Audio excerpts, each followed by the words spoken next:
Bonjour, bienvenue à Faire une femme de soi. Toujours enchantée de vous retrouver semaine après semaine. Je vous l'ai dit en début d'année, c'est la 7e année que j'ai la chance d'être avec vous à Faire une femme de soi. Et j'ai envie de vous partager mon souvenir de ma première émission de Faire une femme de soi qui a eu lieu, comme je l'ai dit, il y a 7 ans. Et là, lors du lancement de la programmation du FM 103.3, je rencontre notre députée à l'époque, qui était Diane Lamar, qui était aussi ministre, je pense. Ils sont en pleine période d'élection et j'avais prévu ma première émission et elle me dit, écoute, on a parlé, puis on a connecté, puis elle me dit, écoute, j'aimerais bien aller à ta première émission. Alors je dis, moi, toute novice que je suis en radio, je dis oui, bien sûr, avec grand plaisir, mais c'est une politicienne en pleine campagne électorale. Me voyez-vous venir? Alors, on a commencé à faire une femme de soi à 3. Donc, j'avais 2 invités qui avaient des parcours similaires avec un thème. Donc, mon amie et l'humoriste très connue, Marie-Lise Pilote, était venue à la première émission aussi. Je la remercie encore d'avoir été là. Et donc, je prépare toute mon émission. C'est la première fois que je vais être en onde. Je suis toute fébrile et l'émission est toujours à la même heure, à midi. Donc, à 10h30, le téléphone sonne et c'est l'attachée de la députée qui me dit, écoutez, malheureusement, on a, de la ministre en fait, malheureusement, on a une urgence, campagne électorale, etc. Elle ne peut pas venir. Et là, ça, première émission, il faut que je me retourne en quelques minutes. Alors, premier réflexe, j'ai appelé la DG de la station, puis j'ai dit, France, aujourd'hui, tu vas être dans mes premières invitées. Alors, ça a testé, disons, ma capacité de gérer les imprévus. Et ça m'amène à vous partager une petite théorie. Parce que là, ça fait 2 semaines en ligne que j'ai des imprévus, justement. Donc, c'est une invitée qui voulait vraiment venir, puis je tenais vraiment à vous la présenter puis la recevoir. Malheureusement, ça ne sentait pas bien, c'était pas certain. En tout cas, bref, hier, j'apprends qu'elle ne peut pas être là. Et dans l'imprévu, l'urgence, j'ai pas trop de malaise. Et ça, c'est le bon côté du mauvais côté des TDAH. Là, j'ai une théorie que je veux vous partager ça. Hein? J'ai parlé dans d'autres épisodes, pour ceux qui nous écoutent en podcast. Bonjour tout le monde, très contente de vous voir. Si vous aimez Faire une femme de soi, partagez le podcast, ça va nous faire très plaisir, ça va me faire très plaisir. Merci beaucoup. Et ceux qui nous écoutent au FM 103.3, bref, vous m'avez peut-être déjà entendu dire, j'ai appris que j'étais neurodivergente et j'avais un TDAH. Quand j'ai appris ça, j'ai juste compris les 40 dernières années de ma vie, et plus, là, mais c'est plus à l'adolescence, disons. Mais bref, les TDAH, ce qu'on leur reproche souvent, c'est qu'ils manquent de motivation, ils vont procrastiner, ils vont pas réagir avant la dernière minute pour faire les devoirs. Puis Dieu sait que j'ai beaucoup d'amis, mamans, qui ont des ados, qui sont comme ça, puis qui disent, mon Dieu, mais comment ils font pour ça? Moi, je pense qu'il y a des gens qui sont juste wired. On est filés comme ça. Nos fils là, internes sont faits comme ça pour être ceux qui sont capables de réagir dans l'urgence, de réagir quand il y a du péril, de réagir sans perdre. Donc, être motivé par quelque chose qui n'est pas ultra planifié, pas sur le long terme.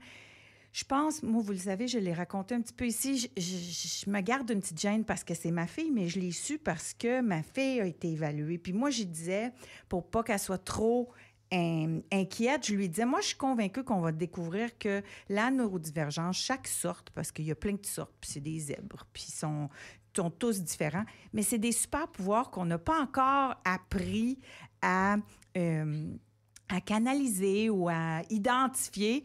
Puis bon, là, c'est comme ça, donc, j'ai choisi d'accueillir les imprévus, donc, quand je me retourne sur une scène, parce que y a des gens. Là, je vous ai tout raconté cette histoire-là parce que j'avais envie de la partager avec vous, parce que ça me fait plaisir d'être ici. C'est un privilège pour moi d'avoir encore la chance d'être avec vous depuis toutes ces années, de continuer de soutenir les femmes qui brillent, qui aident d'autres femmes, qui réalisent des choses dont on n'a pas idée souvent parce qu'elles n'ont pas eu beaucoup de lumière. Alors pour moi, c'est important, mais aussi parce que mon invité m'a appelé et m'a dit qu'elle était pris dans le trafic.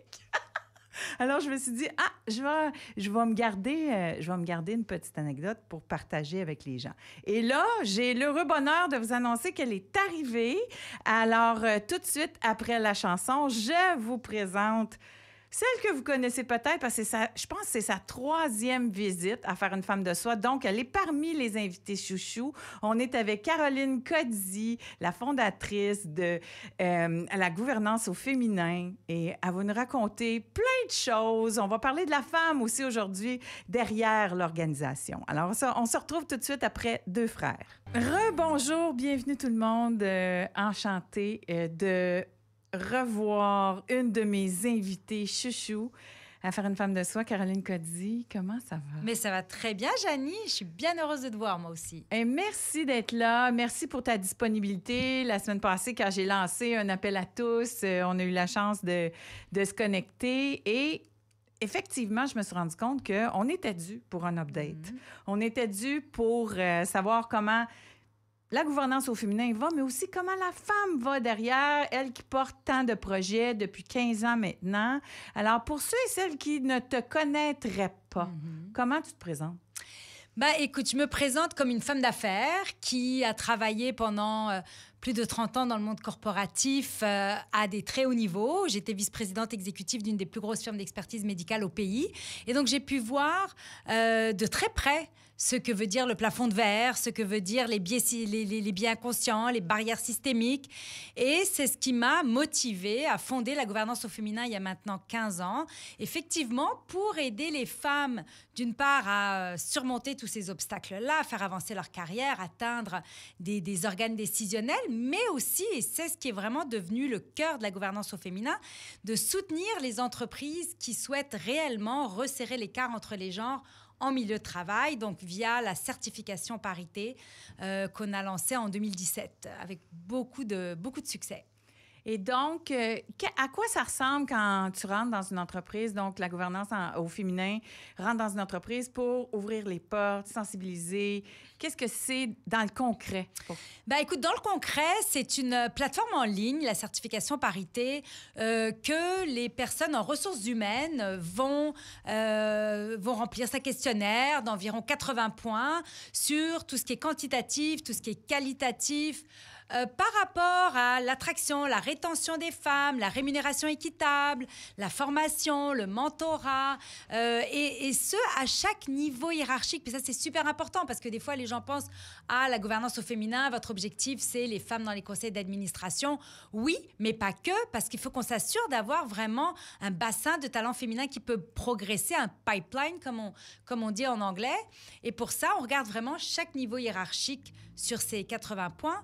Et lorsque les entreprises, donc en général le département des ressources humaines, soumettent donc leur dossier à la gouvernance au féminin, nous, on fait l'évaluation des candidatures, on remet un rapport très détaillé par rapport à ce qui va bien, ce qui va moins bien, des recommandations, du benchmarking, des meilleures pratiques. Et notre objectif est d'aider ces entreprises à progresser. Parce que beaucoup d'entreprises vont dire les bonnes choses, elles vont dire on veut plus de femmes, on veut plus de diversité, mais qu'est-ce qu'elles font vraiment pour mesurer? Et puis on le sait, en anglais on dit what gets measured gets done.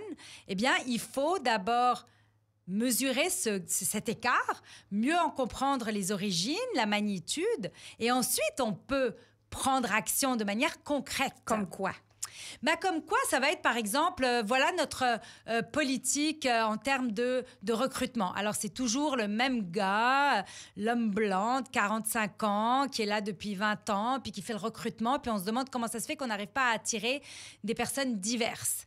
Alors, un exemple serait de s'assurer d'avoir des personnes diverses dans le comité de sélection des nouvelles candidatures, de s'assurer aussi, par exemple, au niveau de nos communications internes et externes. Est-ce qu'on parle comme une entreprise uniquement composé de personnes du groupe dominant ou est-ce qu'on essaye de se positionner avec un lingo, avec un vocabulaire qui va faire en sorte que des personnes qui sont plus nouvelles au pays, parce que je pense que tout le monde est d'accord que tout le monde est nouveau dans ce pays, à moins d'être autochtone.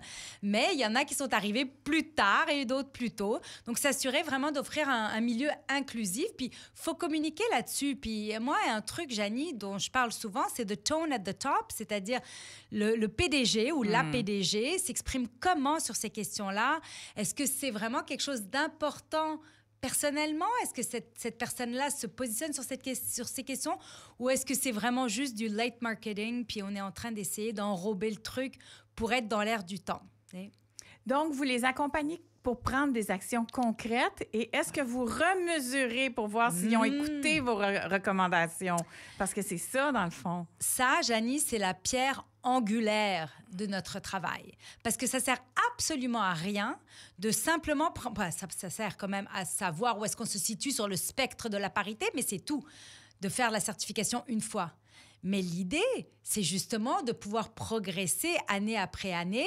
Puis, écoute, on est dans le Vieux-Longueuil, alors je vais faire un shout-out à Pratt et Whitney qui sont ici, qui pour la première année ont atteint le niveau platine. Ça fait des années qu'ils sont avec nous, depuis 2018, si je ne m'abuse. Puis, ils ont commencé au niveau bronze.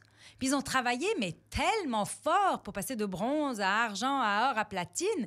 Puis, moi, je dis à beaucoup d'organisations, ça se peut que jamais vous n'atteignez le niveau platine. Et c'est correct. L'essentiel, c'est de faire le travail vers cet objectif-là.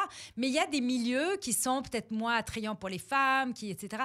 Mais la perfection, c'est l'ennemi du progrès. Alors, si... Des fois, on peut se paralyser parce qu'on veut atteindre la perfection. Mais Pratt & Whitney, ils ont travaillé tellement fort. Puis c'est une femme qui est la présidente de Pratt & Whitney, Maria Della Posta, que je salue, avec qui j'étais hier soir d'ailleurs. Fait que là, je pense que c'est un exemple très important pour toutes les organisations qui sont dans des milieux dominés par les hommes, des milieux de génie. Et c'est notre plus gros secteur de croissance. Les firmes de génie, dans le domaine de la construction, dans le domaine minier. Tu parles au niveau de la croissance économique québécoise et canadienne ou le secteur de croissance de la gouvernance au féminin? Ben, merci de préciser. Oui, effectivement, dans le secteur de croissance de la gouvernance au féminin, parce qu'on était traditionnellement dans les secteurs financiers, dans les universités, etc. Et on avait toujours ciblé les milieux dominés par les hommes, avec un peu moins de succès que ces derniers temps, parce que souvent, ils nous disaient « Ah, ben écoutez, nous, il n'y a juste pas assez de diplômés de Polytechnique ou de l'ETS, mais nous, Polytechnique et ETS sont avec nous depuis des années et travaillent pour attirer plus de jeunes étudiantes, pour qu'elles soient diplômées en génie. » Puis Cathy Baig et puis Maud Cohen, qui sont à la tête de ces deux institutions-là, sont des femmes exceptionnelles. Ils font beaucoup de travail parce que ça commence là. Nous, on travaille sur les entreprises où les femmes sont déjà en poste. Mais on veut aussi qu'il y ait tout l'académique qui s'assure que les jeunes femmes choisissent ces domaines. Oui. Mais je supporte un organisme qui est aussi en train d'intervenir au secondaire. Mais c'est là qu'il faut commencer. Donc, c'est le nerf de la guerre. On est en recherche de partenariat pour le faire, parce qu'on en a déjà pas mal, mais on le déploie dans tout le Québec. On a besoin de l'appui de plusieurs organismes parce que, premièrement, on développe leur main-d'œuvre, mais aussi c'est parce que c'est des programmes en parascolaire. Oui, bien sûr. Parce qu'on ne peut pas le mettre dans le cursus, c'est juste des filles. Alors, je pense que tu as dû déjà rencontrer cet obstacle-là, mais c'est fascinant puis c'est très important, effectivement. Caroline, donc, la gouvernance au féminin se porte super bien. Maintenant... Au Canada, Janie. Au Canada, on se porte super bien. Aux États-Unis, on est en train de perdre des plumes à très grande vitesse. Malheureusement, on a des clients, des entreprises américaines qui nous disent... Ben, regarde, nous, on n'a pas envie d'être ciblés par Trump ou Musk comme étant une entreprise woke parce qu'on se positionne sur ces questions-là. Puis je pense qu'on est en train de vraiment jeter le bébé avec l'eau du bain avec tout ce qui est en train de se passer aux États-Unis parce que, beaucoup de leurs actions ont été entreprises sur des thématiques qui n'ont rien à voir avec les femmes spécifiquement, peut-être plus avec les transgenres, avec LGBTQ+, etc., que je soutiens de tout mon cœur, mais qui sont pas forcément... nous, on est 51% de la population. Ouais. Et puis, malgré tout, on est même pas 10% des femmes PDG des 500 plus grosses entreprises au Canada. Donc, il y a du travail encore à faire, énorme. Donc, aux États-Unis, on a d'une part les entreprises américaines qui sont en train de se retirer ou de ne pas renouveler. On a beaucoup d'entreprises canadiennes qui sont certifiées des deux côtés de la frontière, qui nous disent on veut continuer, mais... on continue au Canada à fond. Aux États-Unis, on le fait, mais on le retire de nos sites web. Ouais. Et on ne Ils veulent plus communiquer. Ils veulent plus communiquer. Parce qu'il y a un backlash sur le discours. Moi, on le voit, là. On le voit même ici. Moi, je le ressens même ici, le backlash sur le discours féministe, parce que, justement, comme tu le dis très bien, on jette le bébé avec l'eau du bain. Donc, raison de plus pour poursuivre, pour persister et signer. Maintenant, je voudrais parler à la femme un peu derrière, parce que le sous-titre de Faire une femme de soi, c'est « On ne peut pas devenir ce qu'on ne connaît pas ». Et ce que je trouve très particulier dans ton parcours, puis qui, je pense, vaut la peine d'être partagé avec toutes celles qui nous écoutent aujourd'hui et qui cherchent à développer leur carrière, déployer leur pouvoir, donc d'aller ouvrir leur réseau, tout ça. Caroline, tu as développé ton empire, je vais dire ça comme ça. Tu as développé ton empire d'une façon qu'on connaît moins, je dirais même, on connaît moins ça. C'est que très tôt, dans ton parcours, tu t'es impliqué dans des événements caritatifs. Oui. Tu as compris que c'était une façon de développer ton réseau, tes affaires et éventuellement, ta business est basée sur un modèle qui est inspiré du milieu caritatif. Comment tu as eu le génie de penser à ça? Écoute, j'irai encore plus en arrière dans mon parcours pour mentionner aux personnes qui ne connaissent pas mon passé ou le rappeler aux autres, c'est que j'ai grandi dans la guerre. Ouais. J'ai grandi dans la guerre civile du Liban. J'ai eu un parcours... vraiment pas linéaire, vraiment pas simple. J'ai développé mon courage, ma capacité à sortir de ma zone de confort à un très jeune âge parce que j'avais pas le choix. Puis aussi parce que je pense que j'ai une personnalité qui se prête bien à ça. Donc, tout ce qui est résilience, c'est au cœur de tout ce que je fais. Et parce que je pense qu'il n'y a pas de leader, homme ou femme, qui peut tenir dans la durée sans résilience, parce qu'on va tous et toutes se manger des murs à répétition. Et plus on fait des choses, et plus on fait des grandes choses, et plus les murs sont en béton armé, et le coup est dur, mais... Ce qui est essentiel, c'est de rebondir, mais pas juste rebondir encore plus fort qu'avant, parce qu'on a appris quelque chose et on s'en sert. Maintenant, quand je suis arrivée ici, j'étais tellement dans la gratitude d'être dans un pays où la sécurité, le respect et tout simplement de pouvoir mener une vie, à l'époque, j'avais 20 et quelques années, et de pouvoir avoir de l'ambition, de pouvoir s'impliquer dans ce qui nous intéresse, sans obstacle. Mais en fait, je me suis rendu compte assez rapidement que des obstacles, il y en avait plein au Canada aussi, qu'on avait l'impression, quand on vit au Moyen-Orient, on voit le Canada comme cette terre de liberté et d'égalité, puis on se rend compte finalement, quand on commence à gravir les échelons, que, oh my God, non, les femmes ne sont pas partout, ne sont pas dans toutes les industries, ne sont pas à tous les niveaux, loin de là. Et donc, c'est ce qui m'a donné l'idée de me lancer dans la gouvernance au féminin. Mais au niveau de l'implication communautaire, c'était vraiment parce que je me disais, OK, si pas moi, qui? J'ai toutes les capacités d'aller aider et je me sens bien quand je le fais. Donc, quand je me suis allée m'impliquer, que ce soit à l'Armée du Salut, que ce soit au White des femmes, que ce soit à Enfants Retour, que ce soit au Chaînon. Ça, tu as fait ça très tôt dans ta carrière, même maman des enfants. Absolument. Dans le jus. Tu étais interpellée, tu avais cet appel-là. C'était pas stratégique? C'était... Non, j'ai pas calculé. À la base, je t'avoue que j'ai pas calculé. Et je dirais aussi à toutes les mamans, moi j'étais même monoparentale avec des ados, ou des jeunes, très jeunes ados, parce qu'en fait, Élodie avait 11 ans et Cédric avait 9 ans, même pas ado, quand ils ont commencé. Et en fait, je les ai impliqués. J'ai impliqué mes enfants très jeunes dans toutes mes causes. Donc, c'était une activité familiale aussi. C'est comme ça que ça a commencé. C'est du team building, mais à la maison. C'est comme ça que ça a commencé. C'est génial. Oui. Donc, le caritatif comme team building, mais aussi comme outil inconscient de croissance de carrière. On est avec Caroline Codici, fondatrice de la gouvernance au féminin. On revient tout de suite. Rebonjour, bienvenue à Faire une femme de soi. Donc, on est toujours avec Caroline Codici. On parle de son développement de carrière d'une façon un peu non conventionnelle pour un parcours féminin habituel. C'est-à-dire que le caritatif, pour beaucoup de jeunes professionnels, on va parler aux jeunes femmes qui nous écoutent, c'est quelque chose qui est vu comme étant, on s'y implique une fois qu'on est rendu. Une fois qu'on veut redonner, on s'implique dans le caritatif. Alors moi, comme jeune avocate, si je me replace là à ce moment-là, je voyais ça comme c'était une affaire de partner, c'était pas une affaire de jeune femme. Alors, il y a aussi, donc, c'est double l'audace par rapport à ça. C'est ton implication parce que tu avais envie, genuinely, puis tu en as fait même du team building avec tes enfants, ce que je trouve génial. Mais aussi, c'était de te retrouver dans un monde d'hommes, déjà à faire une activité qui allait te permettre de faire des belles rencontres.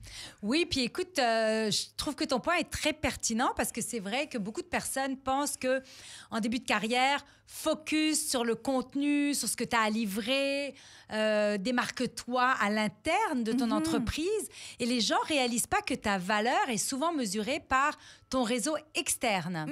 Et c'est là qu'on voit la différence entre ceux qu'on appelle des rainmakers, dont le salaire va aller chercher des 15, 20, 30% plus pour le même poste que quelqu'un qui n'est pas connu, quelqu'un qui n'a pas de réseau, qui n'a pas de pool, qui n'a pas de capacité à mobiliser des gens sur un projet.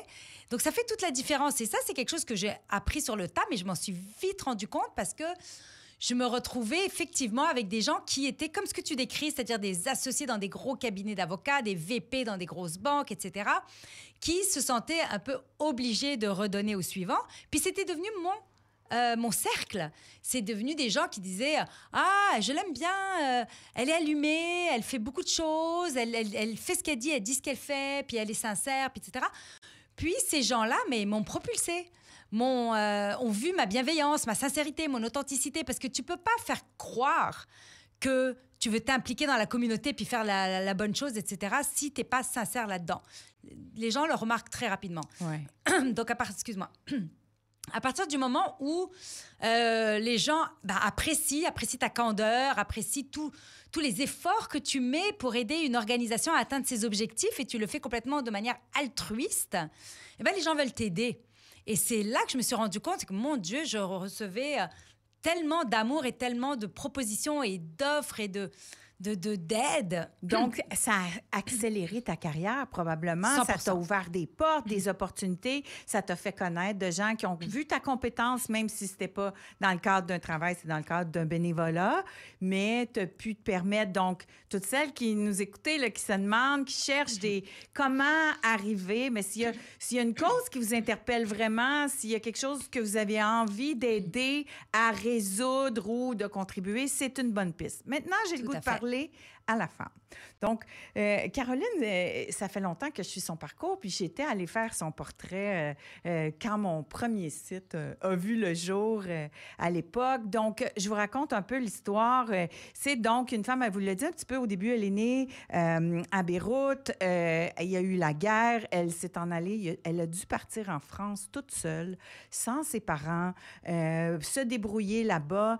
Et finalement, je pense qu'elle est retournée un petit peu à Beyrouth, puis après ça, elle est revenue. Là, c'est là qu'elle est arrivée au Canada, dans une terre de liberté. Puis je le souligne parce que pour les gens à l'international, le Canada fait école dans son ouverture. Donc, même si on est ici, et Caroline et moi, puis on souhaite soutenir les femmes, à prendre plus de pouvoir, à défoncer le plafond de verre, etc., etc. Donc, même si on est dans une action pour améliorer les choses, on reconnaît qu'on est on est très bien placé quand même ici. Alors, Caroline est là. Caroline a 2 enfants au moment où je la rencontre, mais elle emmène large. Elle est impliquée dans un paquet de causes, à part la gouvernance au féminin. Elle a un gros réseau, puis tout ça. Mais, comme des femmes de pouvoir, la vie amoureuse, c'est moyen. C'est moyen parce qu'elle est super occupée. Et là, j'ose te parler de ça parce que tu as eu pleinement l'ouverture, parce que pour ceux et celles qui te suivent sur les réseaux sociaux, Caroline, donc tu maintiens ton réseau autant numériquement que dans le concret. Là, tu nous as parlé un peu dernièrement parce que tu étais en couple. Hein, tu semblais, après plusieurs années d'être très occupée, tu avais retrouvé un amour de jeunesse. Ouais. C'était super beau comme histoire, mais malheureusement, ça s'est terminé. Puis là, j'ai vu que tu en as parlé un peu. Bon, les différences politiques peuvent parfois créer une scission. Mais moi, ce qui m'intéresse, c'est que tu as dit ouvertement sur les réseaux sociaux que c'était l'heure de la thérapie. Tu t'offrais une thérapie. Alors, dans quelles circonstances? Parce qu'on sait que tu as traversé énormément d'épreuves. Tu as été ultra résiliente. Ça veut dire que tu n'en avais pas fait avant? Non, j'avais jamais fait de thérapie avant. C'est pas quelque chose de très naturel dans notre culture. Ah, OK. Ouais, et ça, j'en parle souvent avec d'autres Libanais, Libanaises, où je dis, c'est quand même curieux. On est probablement un des peuples au monde, à part évidemment le peuple palestinien qui souffre encore plus qu'on n'a jamais pu souffrir nous, là. On est certainement un des peuples au monde qui a eu le plus de souffrance. Le plus de difficultés. Et jusqu'à aujourd'hui, je veux dire, toute notre vie, on est notre enfance, notre adolescence, notre vie adulte, on voit toujours pas de fin à ce conflit qui va et qui vient. Et pourtant, on n'est pas du genre à aller en parler. Et on est tout le temps en train de mettre de l'avant notre résilience. Et puis tout le monde parle de ça, le peuple libanais et leur résilience. OK. Ras-le-bol de la résilience par moment, il faut qu'on s'arrête et qu'on dise, je peux pas tout le temps mettre des band-aids sur tout, je peux pas toujours garder le sourire, il faut que j'ai un moment où je me dise, merde, c'est difficile et je dois faire face et qu'est-ce que j'ai vécu et en parler. Et donc, j'ai fait le tour un petit peu des choses que j'ai vécues. Tu l'as souligné tout à l'heure, me retrouver seule à Paris à l'âge de 17 ans, sans mes parents, mais même sans argent, donc devoir trouver des ressources pour vivre, pour faire mes études. Et Paris, on le sait, c'est pas une ville facile pour ça. Et à partir du moment où tu réussis ça, tout te semble très facile par la suite. Et donc oui, une thérapie d'une part pour revenir sur des moments difficiles de mon enfance. Et c'est pas facile la thérapie, hein. J'ai fait ça pendant des mois avec des boîtes de Kleenex à côté de moi. Non, faut le dire, aïe. C'est difficile. Mais je me sentais obligée de le faire et de continuer parce qu'il y a des moments au début, je me suis dit oh là là, mais pourquoi les gens payent pour aller pleurer? C'est pas possible. Mais en fait, ça donne une certaine clarté. Ça nous aide à accepter notre parcours, ce qu'on a vécu, à mettre des mots sur des choses qui nous ont bouleversés et qu'on a balayé sous le tapis. Donc, c'est beaucoup de courage de soulever le tapis, de dire qu'est-ce qu'il y a là-dessous. Et je pense que c'était un moment dont, je pense propice parce que je sortais de 5 ans de relations très intenses avec quelqu'un que j'avais beaucoup aimé, mais avec qui je ne souhaitais plus partager ma vie. Comme tu l'as dit, pour des raisons politiques, parce que je suis quelqu'un de très... qui se positionne beaucoup, mais tu peux pas ne pas avoir des opinions politiques très marquées quand tu as vécu dans la guerre, quand les conflits politiques ont carrément modifié ton parcours. Ça a affecté ta vie au jour le jour, là. C'est clair, là. Ça a été un grand bouleversement.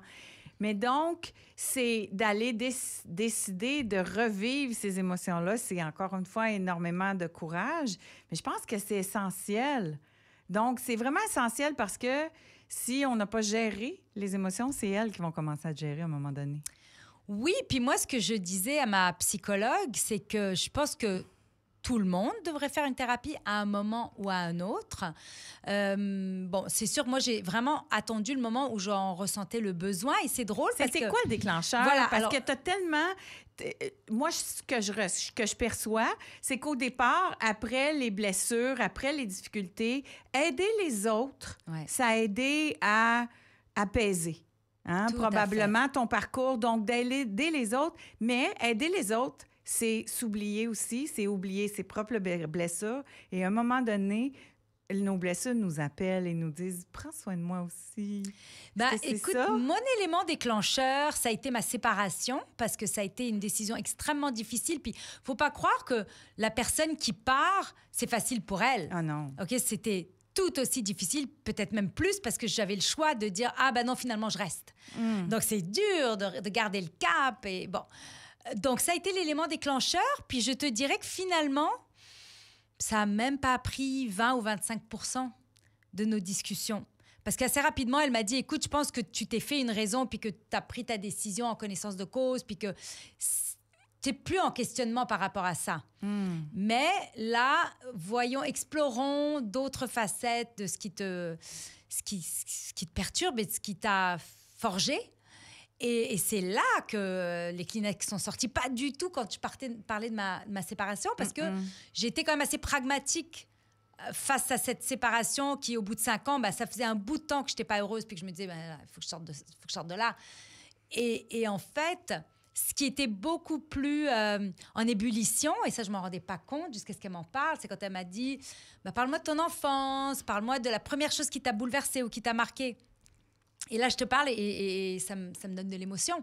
Parce que forcément, ça m'a ramenée à la petite fille de 7 ans, sous les bombardements, qui regarde son père, qui regarde sa mère. Quand on est enfant, je pense qu'on n'a pas autant peur que quand on est maman. Donc, je pense que ce que ma mère a vécu, ou ce que mon père a vécu, était probablement beaucoup plus difficile. Mais quand même, donc j'ai eu ce besoin de reparler de tout ça avec vulnérabilité, avec tout ce que je ressentais avec sincérité. Parce que des fois, on veut dire « Ah ouais, moi, j'ai surmonté tout ça. Moi, je suis une femme forte. » Et c'est ça qu'on veut projeter. Puis non, tu sais quoi? Non, c'était pas facile. Oui, j'ai souffert. Non, j'ai pas pleuré. Mais aujourd'hui, j'en pleure. Mais est-ce que je peux comprendre pourquoi c'est peut-être pas évident pour quelqu'un qui vient du Liban de dire « OK, je vais aller en thérapie parce que c'est dur ce que j'ai vécu. » Parce que tout le monde l'a vécu. Tu sais, moi, je me souviens, là, quand j'étais petite, là, si jamais je me plaignais de quelque chose, là, mes parents, c'était « Les enfants en Afrique, eux autres, ils souffrent pour vrai. Les enfants au Biafra, eux autres, ils souffrent pour vrai. » Toi, c'est comme, tout le monde souffre. Alors, comment tu pouvais prendre vraiment conscience du trauma? C'était difficile, d'après moi, parce que tout le monde le vivait collectivement. Donc, j'imagine qu'il y a eu un... Vous avez pu le guérir en groupe un peu, mais ça fait du bien.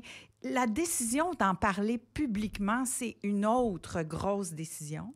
Est-ce que c'est la conscience, tu es pleinement consciente maintenant que tu es un modèle, donc ce que toi, tu vas choisir d'exprimer, tu vas autoriser celles et ceux qui te regardent à le faire. Est-ce que c'était ça, la pensée derrière, ou c'est juste que tu es quelqu'un de transparent? Là, on le sait, si on te côtoie dans la vie, tu es quelqu'un de transparent. Donc, t'as-tu réfléchi avant de décider d'en parler, ces réseaux, ou pas? Écoute, à la base, c'est comme tu dis, la transparence. Je vis quelque chose, je dis pas tout. C'est certain que je dis pas tout. Les gens disent « Ah, on sait tout sur toi. » Non, tu sais ce que je veux bien te dire, ce que je veux bien mettre sur les réseaux sociaux. Et ça, je trouvais que d'en parler, c'était peut-être une forme d'humilité, de me dire « Oh my God, j'ai jamais fait ça. » C'est quand même surprenant que je n'ai pas pris ce chemin à un moment donné, mais là, je le prends et ça m'aide. Donc, je suis certaine qu'il y en a d'autres qui n'y ont jamais pensé ou qui n'ont jamais osé, qui vont se dire, tu sais quoi, moi aussi. Et en fait, je reçois des témoignages et ça fait quand même très longtemps que je m'exprime publiquement sur beaucoup de questions. Et le nombre de fois que des gens m'ont écrit pour me dire, quand tu as partagé ça, j'ai eu un déclic. Quand tu as fait ça, je me suis dit, moi aussi. C'est clair que ça a eu un impact. Pour moi, là, c'est clair que ça a eu un impact quand tu as fait ce choix-là. C'est important. Oui, puis si il y a une personne, que ce soit une personne, 100 personnes, 1000 personnes, peu importe, même si c'est une personne qui se dit, tu sais quoi, je vais entreprendre une démarche. Quand on sait l'impact qu'une démarche comme ça peut avoir sur tout l'entourage de cette personne-là, c'est pas juste cette personne-là qui est en thérapie, c'est toutes les personnes qui l'aiment, qui vont voir un changement ou qui vont peut-être mieux la comprendre. Et pour moi, c'est essentiel parce que tout ce que je fais dans la vie, c'est d'essayer. Mon souhait le plus cher, c'est vraiment d'essayer d'améliorer la société, d'aider les gens et d'avoir cette capacité, cette voix. Je pense que c'est une responsabilité qui vient avec. Oui, puis moi, je suis un maître spirituel. Et lui, ce que j'aime le plus de ce qu'il dit, c'est Comment tu veux faire la paix dans le monde si tu ne sais pas à l'intérieur de toi c'est quoi? Donc, toute personne qui veut contribuer à apaiser les situations doit d'abord faire le inner work et c'est ce que tu es en train de faire. Et aussi, tu sais, d'avoir le courage de le dire à ceux qui te regardent. Ça va aider aussi des gens autour de toi, probablement, là, à prendre la décision. Puis ceux et celles qui nous écoutent aujourd'hui aussi, là, ça fait partie de... Moi, dans mon livre sur les 7 clés du leadership féminin, c'est le point 2. Se libérer des blessures du passé. Plus on a une relation douce avec soi-même, plus on va être capable d'avoir un leadership moins toxique. Je pense que si Trump faisait une thérapie, oh mon Dieu. Sa nièce a écrit un livre sur l'enfance de Trump et puis ses traits narcissiques qui se voyaient à un très jeune âge, etc., elle-même psychologue, je pense que s'il avait fait une thérapie, le monde s'en porterait beaucoup mieux. Oui, ça, c'est un autre problème. On ne rentrera pas là-dedans. Je vais juste avant qu'on aborde la fin de l'émission, je veux parler de réseaux sociaux un peu parce que tu as vécu une controverse cette année, une petite controverse que j'ai trouvée regrettable, moi, parce que pour moi, c'est important, toutes les sortes de féministes. Tu sais, toutes les sortes de féminisme sont importants pour moi, puis je veux le nommer d'entrée de jeu. C'est-à-dire que c'est pas tout le monde qui va avoir la même vision, c'est pas tout le monde qui va avoir la même façon de l'exprimer, mais chaque personne va avoir des gens qui lui ressemblent, puis on traverse tout le monde dans le même but. Mais là, je vous raconte ce qui s'est passé. Caroline fait un article dans la presse. C'est vrai que moi, je te connais, fait que j'ai comme compris que c'était à double degré. Dans le sens, c'était sur comment être bien mis quand on est dans le milieu des affaires, puis pour l'être, là, pour l'avoir été, je le sais, tu sais, à quel point c'est important. Fait que tu fais donc une chronique dans la presse sur l'importance d'être bien mis. Puis en fait, une entrevue. Une entrevue. Puis, tu sais, les Libanaises, c'est connu, là, vous êtes toujours sacoche. Tu sais, c'est comme les Françaises, les Libanaises, essayez pas de les battre. Ils sont toujours impeccables. Tu sais, donc, ça fait partie de votre culture et tout ça. Donc, tu fais l'article là-dessus. Et là, une femme, une féministe d'influence, décide de dire que ça fait pas son affaire. Josée Blanchette, je vais en nommer parce que il y a, tu sais, que deux leaders se chicanent, bien, ça fait mal à tout le monde. Ouais. Alors, tu sais, comment t'apprécies ça aujourd'hui avec le recul? Là? Parce qu'il y a eu une tempête sur les réseaux sociaux. Josée, elle a dit « Ah, c'est effrayant, ça n'a pas de bon sens. Moi, ça me dérange. » Je résume. Ouais. Moi, ça me dérange. Puis toi, ben, t'es allée y expliquer pourquoi toi, ça te dérange pas. Ben, écoute, alors, effectivement, c'est une entrevue très candide, très rigolote, et puis un petit peu...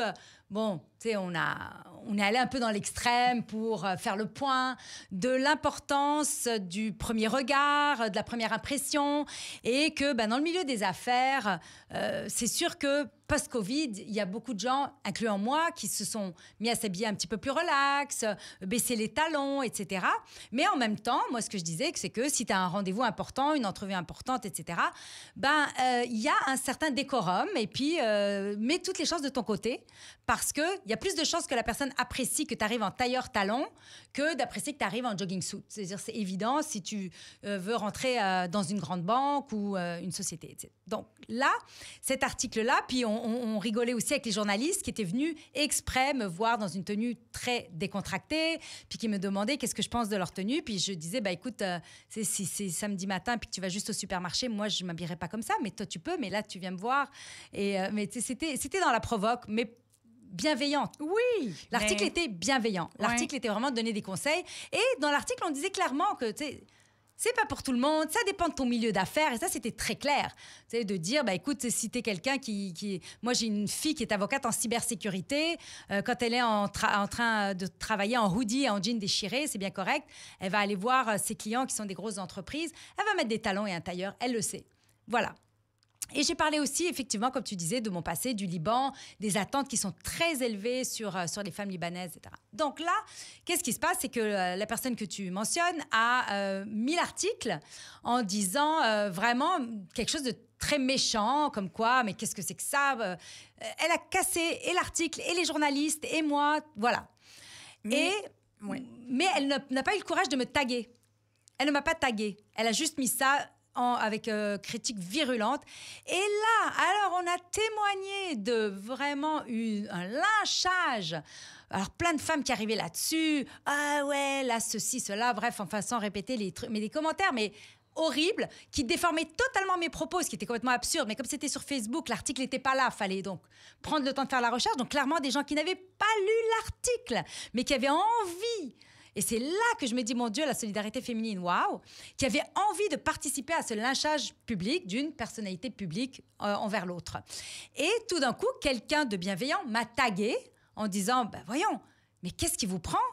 Mais Caroline Coetzee, elle n'est pas du tout comme ce que vous décrivez. Au contraire, c'est une femme bienveillante. L'article, il se veut comme ci, comme ça.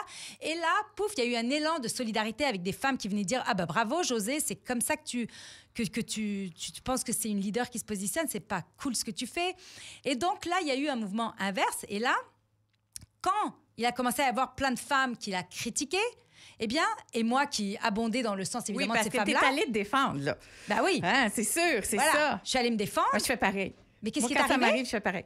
Elle m'a bloquée. Elle m'a bloquée. Donc, bon, est-ce qu'elle a continué ou est-ce qu'elle a enlevé son post? J'ai aucune idée. Mais elle m'a bloquée. Alors, du coup, j'ai dit, bah, tu sais quoi? J'ai fait moi-même le post sur LinkedIn, sur mes réseaux et ça, et je l'ai tagué. J'ai dit, voilà ce que cette personne pense de moi. Qu'en pensez-vous? Et là, les gens sont venus vraiment en soutien. Et puis, je me suis dit, mais franchement, waouh, en 2025, ouf. Mais ce que je trouve dommage, c'est qu'on a autant besoin de Josée qu'on a besoin de Caroline. Les deux. Alors moi, quand les deux chicanent, j'ai de la peine à mon féminisme. Puis, à quelque part, là, cette fois-ci, c'est toi qui es à l'autre bout, mais c'est de se dire, parce que Josée, Dieu sait que pour celles qui la suivent, puis celles qui les écoutent, elle aussi ouvre des portes, elle aussi défonce des plafonds, elle aussi rouvre.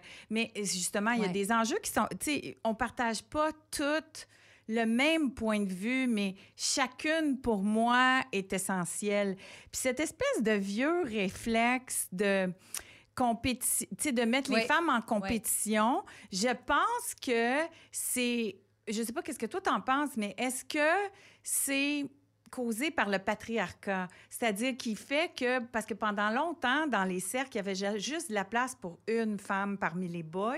Puis aussitôt qu'il y en a deux, ben c'est comme si on voulait créer de la zizanie, c'est laquelle des deux.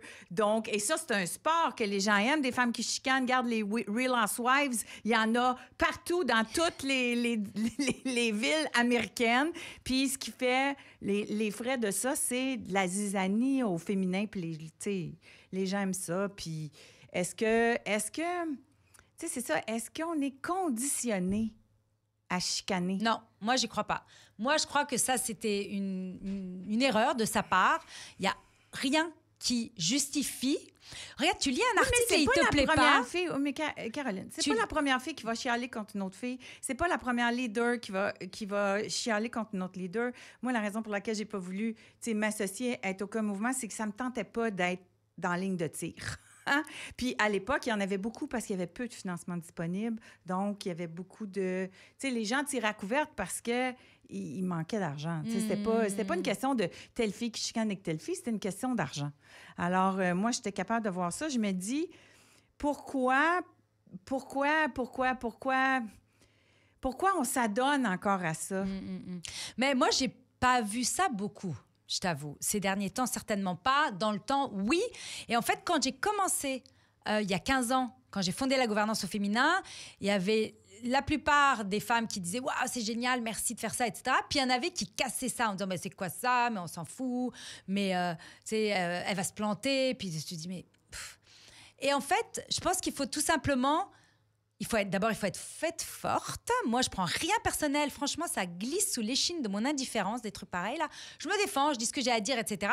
Puis je me dis, you're the one who looks bad. C'est pas moi. C'est pas moi qui ai l'air d'une folle. C'est toi qui prends ton temps, tes réseaux sociaux, ta voix, ton réseau, pour aller dire, hey, regarde-la, elle, qu'est-ce qu'elle a fait? Mais qu'est-ce que c'est que ça? T'as quel âge? C'est absurde. C'est pas ça, une leader. Moi, je laisse faire. Ça me dérange pas, honnêtement. Mais des fois, je vois et je me dis, tu sais quoi?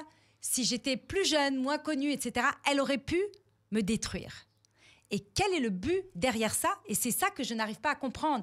Parce que quand tu es sincère, quand tu es vraiment une féministe sincère, tu sais, moi, il y a plein de trucs avec lesquels je suis pas d'accord. Il y a plein d'influenceuses que je vois sur Instagram et je me dis, ouf, mais je vais pas aller publiquement faire du shaming. Elle a son following, fait que ça marche, fait que ça fonctionne pour certaines personnes. Je vais aller faire publiquement du shaming de Andrew Tate. Peux-tu mettre ton énergie sur Andrew Tate plutôt que sur Caroline Cozzi? Ouais. Soyons logiques. Exact. Mais il y a encore de la souffrance. Moi, au féminin, je me dirais, tu sais, j'ai pour mon dire hurt people, hurt people. Tu sais, il y a personne qui se lève de bonne humeur un matin, qui est pleinement heureux, qui va décider d'aller butcher ses réseaux sociaux. Ouais. Tu sais, donc, à quelque part, là où je vois ça, je me dis, bon, à quelque part, Thérapie. Ce que je veux dire, ben c'est ça. Ah, mais bravo de l'avoir fait, Caroline. Ça passe super vite. Merci pour ta candeur. Merci pour ton ouverture. Merci pour ta ténacité. À quoi tu rêves? On va terminer avec ça. Où est-ce que ça s'en va, les grands rêves de Caroline et la gouvernance? Ben écoute, nous, on s'en va Europe, Afrique, Moyen-Orient. L'objectif est, à la base, c'était pour compenser pour les pertes de revenus aux États-Unis. Forcément. Oui. Puis finalement, moi, j'ai beaucoup voyagé. Comme tu sais, je reviens du Japon puis d'Arabie Saoudite. Il y a d'énormes opportunités dans les pays arabes, le Qatar, le Dubaï, etc. Donc, on regarde ça. Et puis évidemment, la France. Donc, la gouvernance au féminin qui va aller soutenir les entreprises un peu partout à travers le monde avec une ambassadrice comme Caroline Cozzi qui rayonne avec ténacité, courage, générosité et ambition toujours renouvelée, l'éclat dans les yeux qui ne te quitte pas. Merci, les femmes te remercient, Caroline. Merci et merci à toutes celles qui embarquent et qui même me précèdent et celles qui me suivent. Merci infiniment encore une fois. Alors tout le monde, c'était un plaisir d'être avec vous et une conversation toujours aussi réjouissante avec Caroline Cozzi. On se revoit la semaine prochaine. J'espère que j'aurai pas d'imprévu. On se voit bientôt.